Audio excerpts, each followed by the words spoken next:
Sampurasun. Kali ini Amas nih yang bakal nemenin semuanya menjelajah daerah Pangandaran. Eits, tapi sebelum itu Amas mau kenalin kuliner khas Pangandaran dulu nih. Nah, sekarang kita akan masak satu makanan khas nih dari Pangandaran. Bahannya itu dari jambal roti. Memang ya, kalau di Jawa Barat identik banget sama ikan asin, apalagi jambal roti. Itu mah khasnya Pangandaran pisan. Kali ini Ibu Nining mau buat jambal roti cabai hijau nih. Wah, nyebutin namanya aja udah kebayang masakannya, pasti genah pisan. Bumbu khas Indonesia seperti bawang putih, bawang merah, serta teman-teman rempahnya bersatu di dalam cobek untuk dihaluskan sama Bu Nining. Sedangkan Teh Ara punya tugas memotong jambal roti nih yang cukup besar. Potong sesuai selera ya, supaya mudah dimasak dan dimakan. Nah, pami cabai hijau mah, itu mah urusan Abi, Bu. Jambal cabai hijau memang resep turun-temurun di Pangandaran. Sudah ada dari zaman nenek moyang menurut Ibu Nining. Oke, Bu, tapinya udah siap ya. Ayolah, disegerakan masakna, udah gak sabar mau makan, lapar euy. Agar lebih nikmat, jambal roti digoreng terlebih dahulu sebelum dimasak. Biasanya kan saya cuma melihat ibu saya masak nih. Nah, kali ini mah Abi masak, tapi bantuin ya, Bu. Hehehe.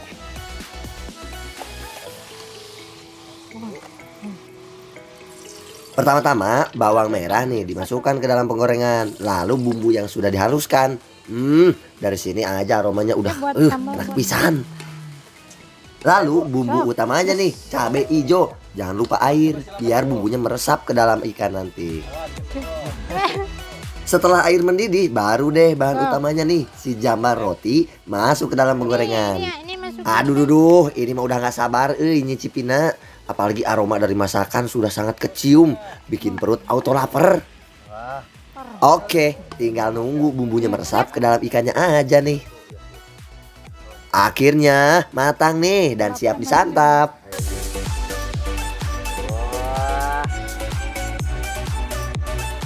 Ini dia nih yang dari tadi saya tunggu. Bener kan? Rasanya nih raos pisan. Restoran melewat.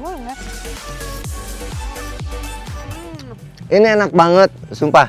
Ini jambal roti terenak kayaknya buatan ibu. Jadi kalau misalkan pengen buatan kayak gini harus ke ibu aja. Apalagi makannya sama teteh. Emang nikmat pisan aya hasil buatan sendiri mah. Oh iya, walaupun terlihat sederhana, ternyata ikan asin ini juga memiliki banyak manfaat yang bagus loh. Selain mencegah penyakit stroke, ikan asin juga dapat mencegah penyakit jantung dan kolesterol. Tapi ingat ya, jangan berlebihan. Karena mengkonsumsi apapun kalau berlebihan ya pasti tidak baik.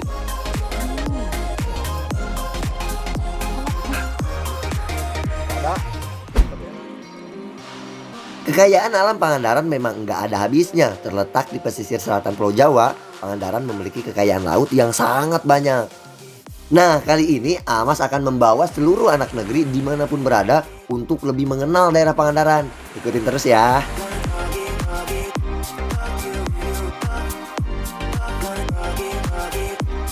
Pangandaran memang terkenal dengan pantainya yang sangat indah. Bukan hanya itu, olahan ikan di Pangandaran sangat banyak. Tapi yang paling terkenal apalagi kalau bukan ikan asin jambal roti. Kali ini Amas pengen tahu nih gimana sih proses pembuatan jambal roti. Sebelum diproses, ikan harus direndam dulu nih agar tidak keras dan bersih. Walau ikan asin, tapi kebersihan tetap nomor satu dong.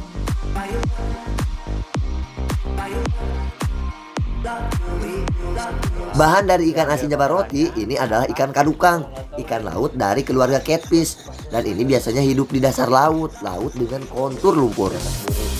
Kalau keras seperti ini jangan terlalu bawah. Pak, ini kalau udah gini terus diapain Pak ikannya? Ini kalau kita gembur gini, dibelah, ambil kotorannya, terus? katak dan si telurnya dikeluarin. Kemudian sudah dibelah, nanti dicuci oleh saya, kemudian digaramin. Oh, dikasih garam. Asinan ya. Jangan dipikir mudah ya membersihkan ikan ini. Saya harus hati-hati kalau sampai empedu dari ikan ini terpotong, ikan akan gagal diolah karena menjadi pahit. Kela, tapi saya mah penasaran, kenapa ya kudu ikan ini yang dijadiin asin jambal roti? Selain memiliki daging yang sangat tebal, aroma amisnya yang sangat kuat, serta rasanya yang hambar, menjadikan alasan ikan ini dijadikan asin. Wah, orang Pangandaran mah menik kreatif pisannya. Dari yang tidak punya harga, diolah menjadi sesuatu yang cukup menjanjikan untuk segi ekonomis. Mantap pisan kampung saya mah euy. Dalam sehari, Pak Sariman dapat membuat ikan asin jambal hingga 1 ton. Wih, loba pisannya, wih. Nah, udah bersih nih Pak. Habis ini apa lagi nih? Kita garamin dulu. Oh, terus dikasih garam, Pak? Iya. Siap. Kasih dulu. Udah. Ya, tinggal penggaraman. Sebelum diberi garam, ikan kembali dibersihkan. Ini menjaga agar ikan tidak busuk saat dijadikan ikan asin.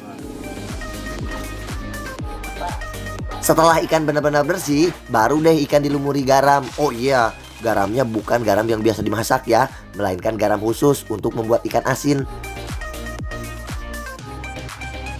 Setelah garam dilumuri secara merata ke semua ikan, baru deh ikan diletakkan di tempat tertutup rapat dan dibiarkan selama sehari.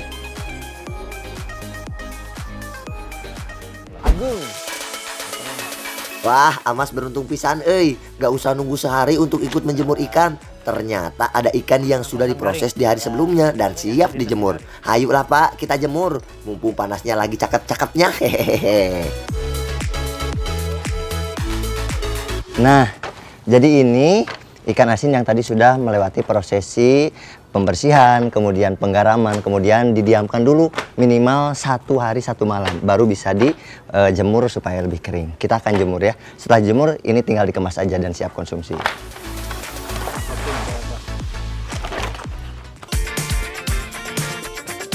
Tinggal disusun rapi aja nih. Kalau cuaca terik begini mah, sehari juga sudah jadi nih ikan asinnya. Oh iya, 1 kilo ikan asin dibanderol dengan harga Rp75.000 aja nih. Oh, daunnya udah, Bu. Selesai membuat ikan asin, gak ada salahnya dong kalau ikannya kita buat makanan khas Pangandaran. Penasaran dibuat apa? Makanya tonton sampai habis ya. Nah, sekarang kita akan masak nih masakan yang udah terkenal banget dari Kabupaten Pangandaran. Bahannya udah kita lihat juga, ada jambal roti ya Bu. Apa Bu namanya Bu?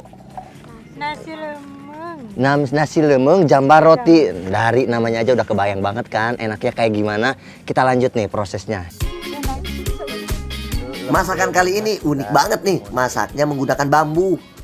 Oke Bu, saya bantu memasukkan berasnya. Kalau ini mah cetek Bu, gampang.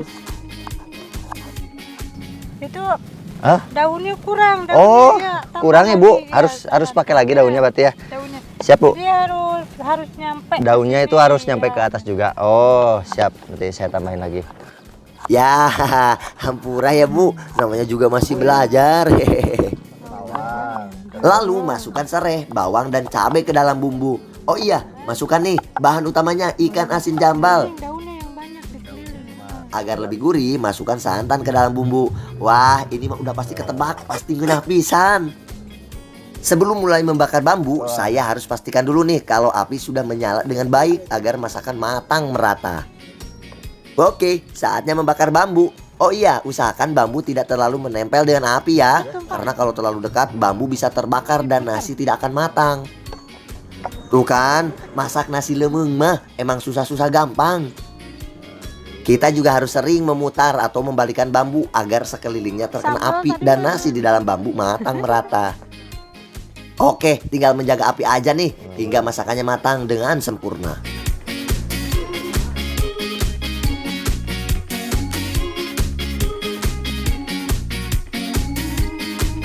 Akhirnya masakan pun matang Aroma dari bakaran bambu ini bikin perut saya auto lapar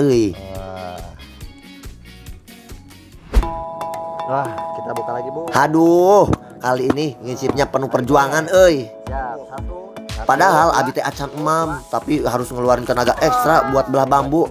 Tapi demi Neng Ara tersayang mah, saya rela ngabisin tenaga biar bisa menyantap nasi lemeng bareng-bareng. Hehehe.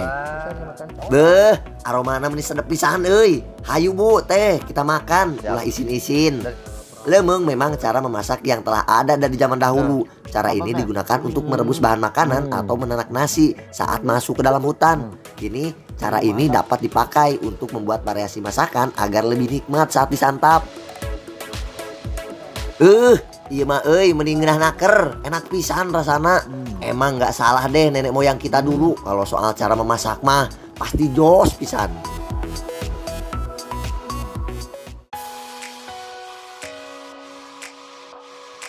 Kali ini Amas mau berkunjung ke Desa Ciparanti, Kecamatan Cimerak, Pangandaran. Di sini saya mau berguru untuk membuat makanan klasik khas Jawa Barat. Nah, kali ini saya mau masak 2 masakan sekaligus nih sama si Tete. Ini udah jarang banget ditemuin di Pangandaran. Masakan tradisional tentunya. Ada gegetuk sama kremes ya, Teh. Nah, bahannya simpel banget nih. Cuman ubi dan gula merah. Langsung kita buatlah. Yang pertama kita buat kremes dulu nih. Kalau cuma marut ubi mah gampil teh, cetek. Aya dulu heset. Menurut Teh Winda, makanan kremes ini sudah ada dari zaman dulu. Namun kini sudah mulai jarang yang membuat makanan ini. Selesai diparut, ubi langsung digoreng. Gini doang nih buatnya. Aduh, ternyata di sini nih tingkat kesulitannya dimulai. Selain harus memastikan ubi benar-benar kering, ubi juga harus dicampurkan oleh gula merah cair saat masih di dalam penggorengan sebelum diangkat untuk dicetak. Nah, ini tingkat kesulitan yang kedua. Harus cepat dimasukkan ke cetakan berupa cangkir. Dan ubi harus pas ya, tidak terlalu banyak dan tidak terlalu sedikit agar hasilnya bagus. Lalu ditumbuk agar ubi merekat dan berbentuk bulat. Dan hasilnya 1, 2, 3.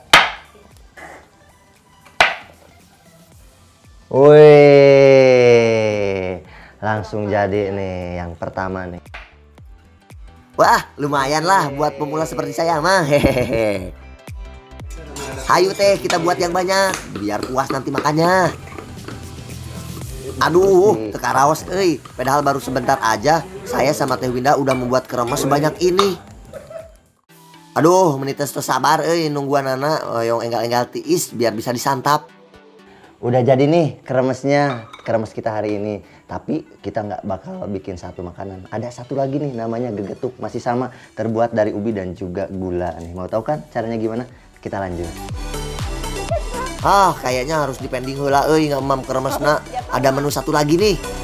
Wah, kayaknya gegetuk lebih mudah dari kremes nih. Lihat aja tuh bahannya lebih sedikit. Jangankan potong ubi, potong yang lain juga abi mah siap Kang Teh Winda mah. Hehehe. Ubi dipotong kecil-kecil agar lebih cepat matang saat dikukus.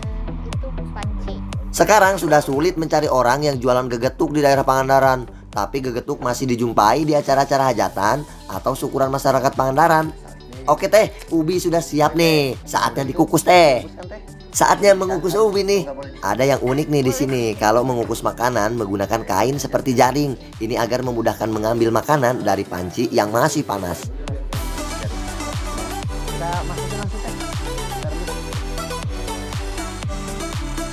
Sambil menunggu ubi matang, kepala diparut. Kelapa diparut untuk bahan taburan dari gegetuk.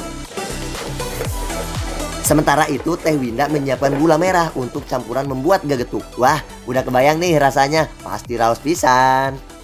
Terus sadaya, hari iya terus asak tuh Can.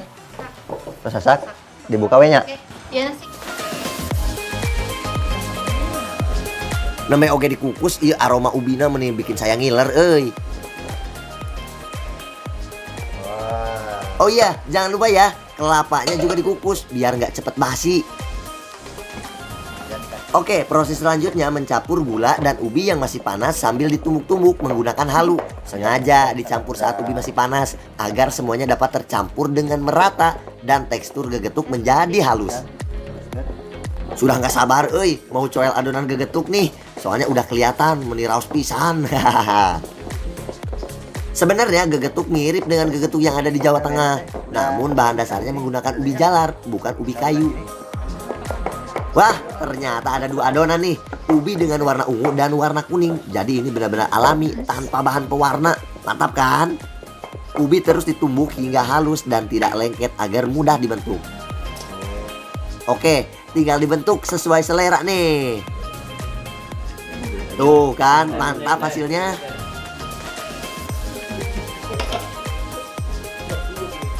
Wah, udah jadi kan ini, tinggal di. Nah, jadi ini udah jadi. Masih enak banget nih.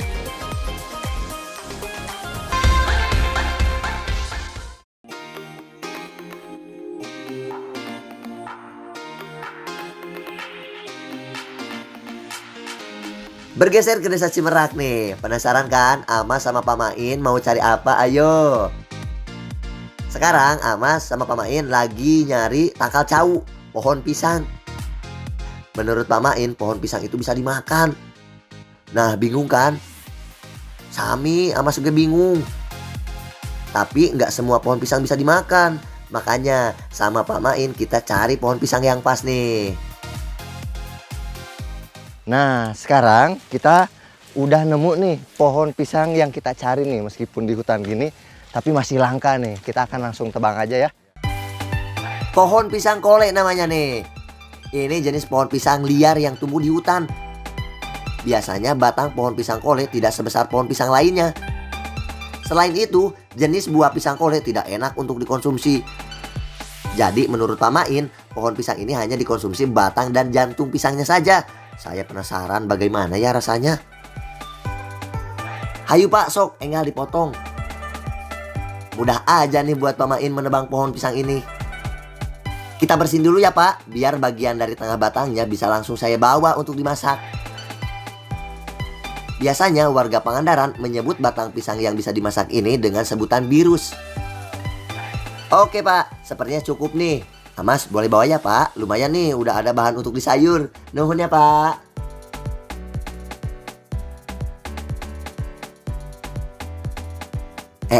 Itu aya saha euy, meuni geulis pisan. Sampeurkeun ka ditu ah. Ibu teteh nuju naon? Iya, bana mencit hayam. Mencit hayam. Kamu di bakaka. Kayak di bakakak. Wah, atuh ieu mah kebenaran pisan euy. Bu, Amas bawa batang pisang kole nih. Bisa kali ya, Bu. Jadi lauk nemenin sayur birus. Hehehe. Sekarang kita akan masak 2 masakan tradisional sekaligus nih yang ada di Kabupaten Pangandaran. Nah, masakan kali ini spesial banget nih. Ada sayur birus pisang kole dan juga bakakak hayam. Hayulah Bu, dienggalkeun. Kalau soal bakar membakar mah, Amas yang kece ini Bu jagoannya. Ya, saya coba sendiri Bu.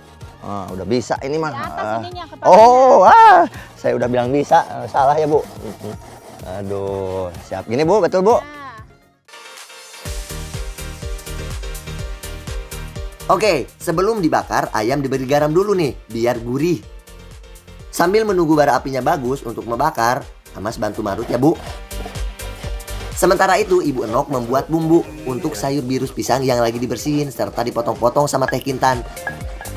Setelah itu, birus direndam agar getahnya hilang. Aduh, si teteh idaman pisan euy. Tos mah cantik nya, geulis pisan, jago masak deh. Menurut Ibu Enok, sayur birus pisang kole ini sudah ada di Pangandaran sejak zaman penjajahan Belanda. Susahnya mendapatkan makanan membuat masyarakat Pangandaran pada waktu itu memutar otak untuk mengisi perut. Iya, mantap di kana ieu kira. Dan akhirnya terciptalah sayur birus ini. Bu, iya tos saya sini Bu ya Bu, tos ruhai. Sok seperti nama. Di belum banyak. Siap.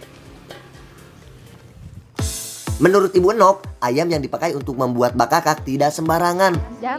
Ayam dipilih yang baru berumur 3 bulan. Untuk ayam jenis betina biasanya maksimal yang pernah bertelur 1 kali. Dan untuk ayam jantan biasanya yang belum keluar jaluknya serta terlihat gagah. Oke Bu, saya bakar hingga matang ya. Sesekali ayam diolesi minyak agar tidak gosong saat dibakar. Masak air untuk merebus birus. Jika sudah mendidih, masukkan birus yang tadi sudah dibersihkan dan dipotong-potong, direbus hingga matang. Ini agar getah pada birus benar-benar hilang. Wah, ternyata bakakak ayam jadi duluan nih. Tinggal nunggu sayur birusnya selesai. Hayu atuh teteh, Bu, udah nggak sabar nih pengen makan. Buka sedikit. Ibu dan Teh Kintan mulai masak sayur birusnya nih. Pertama-tama bumbu yang terdiri dari bawang merah, bawang putih, jahe, cabai, dan terasi yang telah dihaluskan dimasukkan ke dalam penggorengan. Jangan lupa juga masukkan irisan bawang merahnya ya. Masukkan juga tomat yang telah diiris untuk menambah rasa segar dari masakan. Setelah bumbu matang, masukkan santan ke dalam wajan. Jangan lupa nih, daun salam dan daun serai serta gula merah agar lebih nikmat. Setelah mendidih, masukkan birus yang tadi direbus. Semua. Ini tinggal menunggu hingga sayur birus matang. Wah, benar-benar penasaran kan? Gimana sih rasanya? Matang. Dan akhirnya birus pun siap disantap. Nah, udah beres kan Bu. Sekarang masak ini bakakak ayam kampung spesialnya. Terus ini apa? Birus pohon pisang kole. Oi. Asik-asik, waktunya makan nih. Hayu Bu, Teh Kintan, sok nih isin-isin. Jangan malu-malu, makan yang banyak ya Teh Kintan. Hehehe. Beh, bener kan dugaan Amas? Rasana meni enak pisan.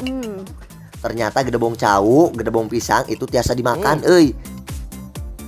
Pas banget dipasang kena sarang bakakak, jadi makin mantap rasana.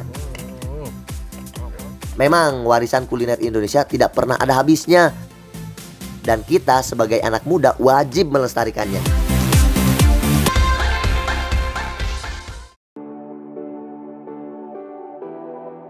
Di Pangandaran banyak makanan yang berbahan dasar ubi.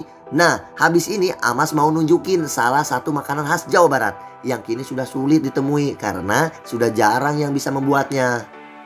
Bahannya ternyata tidak terlalu sulit nih, hanya ubi, tepung tapioka, gula, dan garam. Pertama-tama ubi dikupas dan dibersihkan untuk dikukus. Walau bahannya cukup mudah didapatkan dan tidak banyak, tapi orang yang dapat membuat dan melestarikan makanan ini bisa dihitung jari. Menurut Ibu Juju, beliau mendapatkan keahlian membuat rangining dari sang ibu. Sebelum dikukus, ubi dipotong-potong agar cepat matang saat dikukus. Ubi dicuci terlebih dahulu agar bersih dan getah dari ubi hilang saat akan diproses menjadi rangining. Kali ini saya dan Bu Juju membuat rangining dari dua bahan ubi dengan warna yang berbeda. Oke, saatnya mengukus ubi. Agar lebih mudah saat diangkat, ubi dikukus menggunakan jaring. Api harus terus terjaga nih agar api menyala dan ubi cepat matang. Setelah ubi matang, saatnya membuat rangining. Ayo Bu, kita buat ranginingnya. Ubi yang sudah matang ditumbuk agar menjadi halus sambil ditambahkan garam dan gula agar rasa ubi menjadi lebih gurih dan nikmat. Setelah itu ubi dicampurkan oleh tepung tapioka sambil diaduk-aduk hingga merata. Lalu masukkan air panas sedikit demi sedikit agar adonan ubi menjadi lengket. Aduk terus Bu. Jadi ini karena sudah bagus, adonannya udah rata, kita lanjutkan prosesnya dengan memarut. Kalau di sini sebutnya digasroknya Bu. Digasrok. Sebelum mencoba, Abi dipastikan contoh sama Ibu Juju. Parutannya cukup unik nih. Ibu Juju membuat sendiri parutannya untuk memudahkan membuat rangining. Setelah digasrok, adonan akan menjadi kecil-kecil seperti mie. Ternyata nggak gampang seperti yang kelihatannya nih. Sok sing tarik. Harus pakai tenaga dan perasaan banget biar hasilnya bagus. Wah, lumayan nih, ternyata hasilnya nggak sia-sia saya berguru sama Bu Juju. Hehehe. Ternyata ada proses lagi nih. Habis digasrok, adonan harus dicetak lagi. Aduh, prosesnya meni panjang pisan geuning euy. Wah, Ibu ahli banget nyetaknya. Oke lah Bu, saya ngegasrok, Ibu nyetaknya biar lebih cepet. Punten nuhun Bu. Amas coba cetak ya Bu.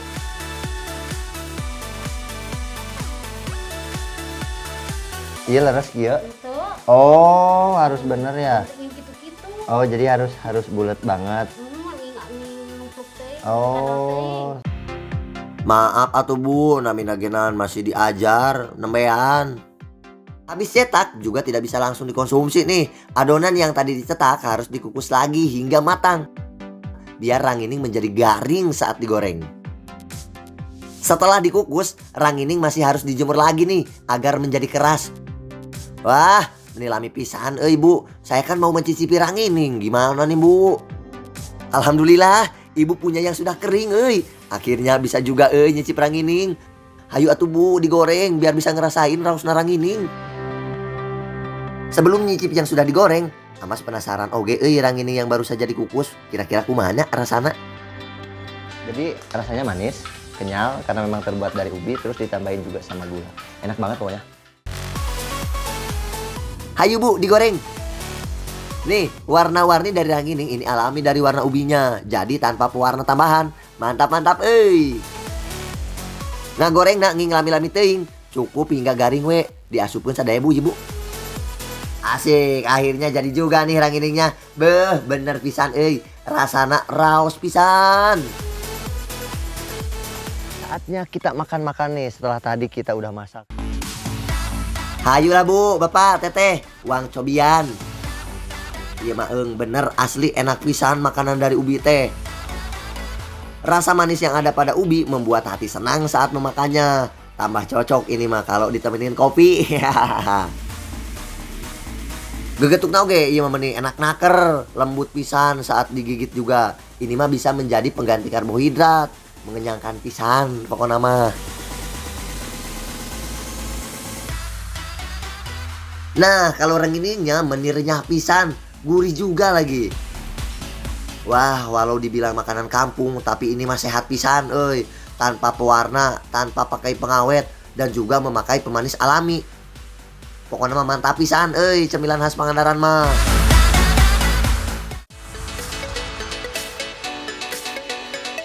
Eits, heula sakedap, tinggal heula perjuangan Amas manen ubi.